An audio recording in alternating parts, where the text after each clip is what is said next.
누가복음 23장 재판과 선고.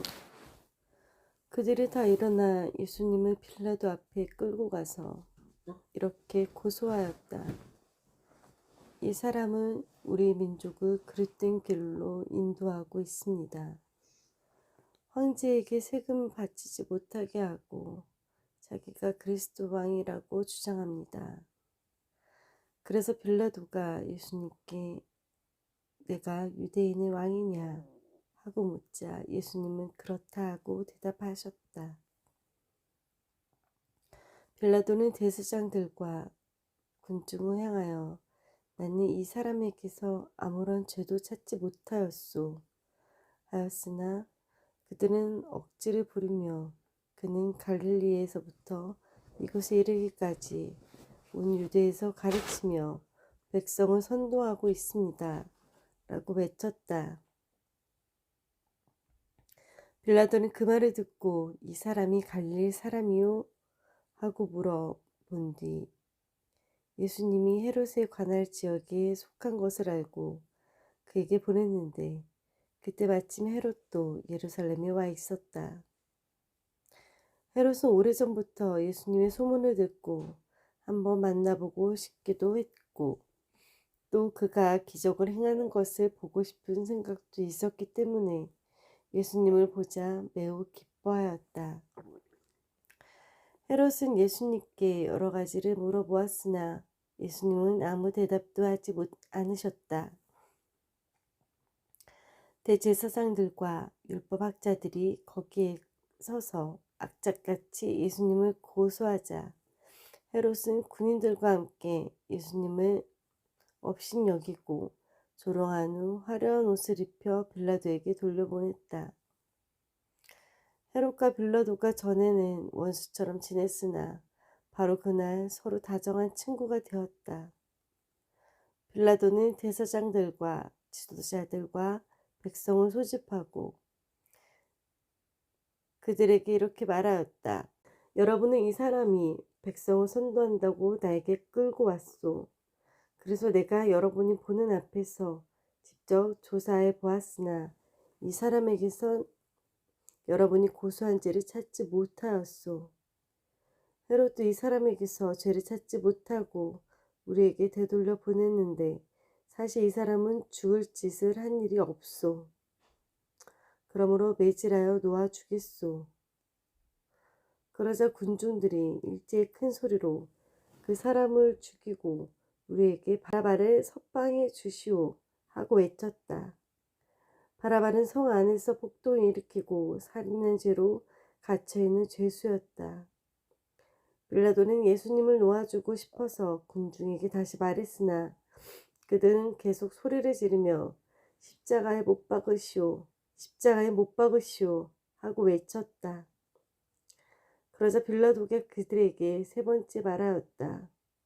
이유가 무엇이오? 이 사람이 무슨 죄를 지었소? 나는 이 사람에게서 죽을 만한 죄를 찾지 못했으므로 매질이나 해서 놓아주겠소.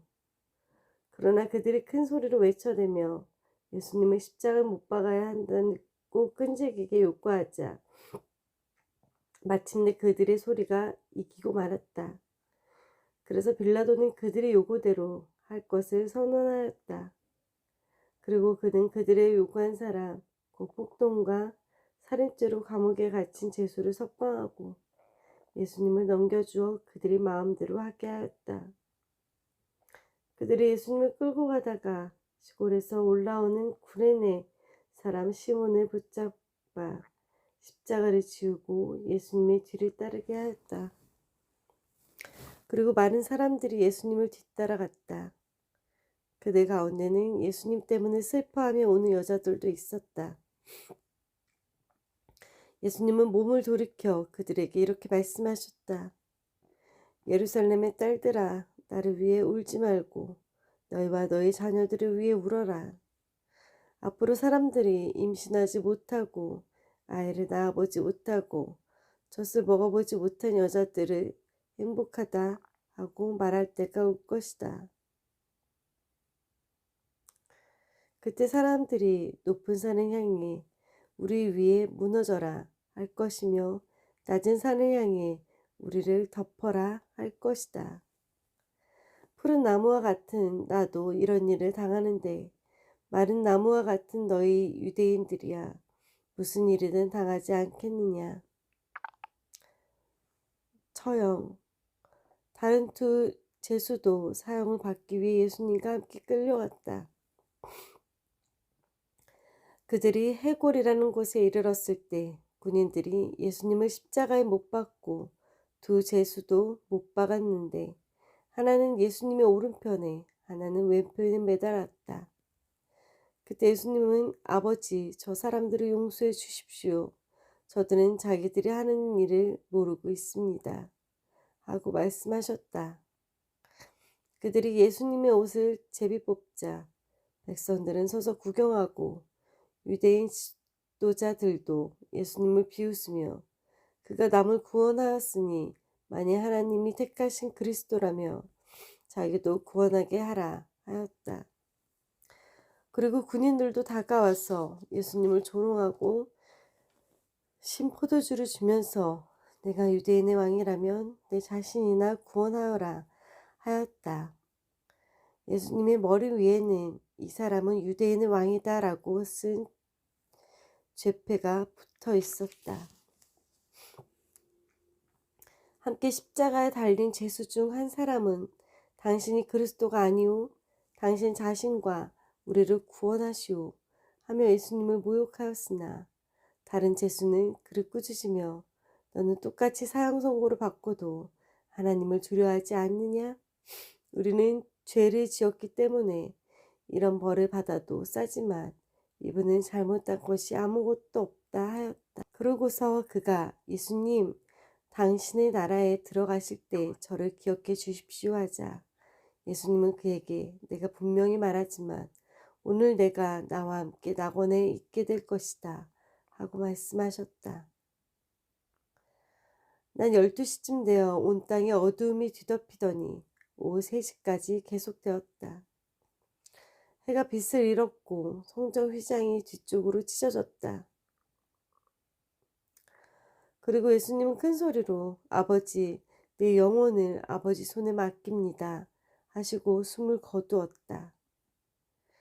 이 광경을 지켜보고 있던 장교는 하나님을 찬양하며 이 사람은 정말 의로운 분이었구나 하였고 구경하러 모인 사람들도 일어난 일을 보고 모두 가슴을 치며 돌아갔다.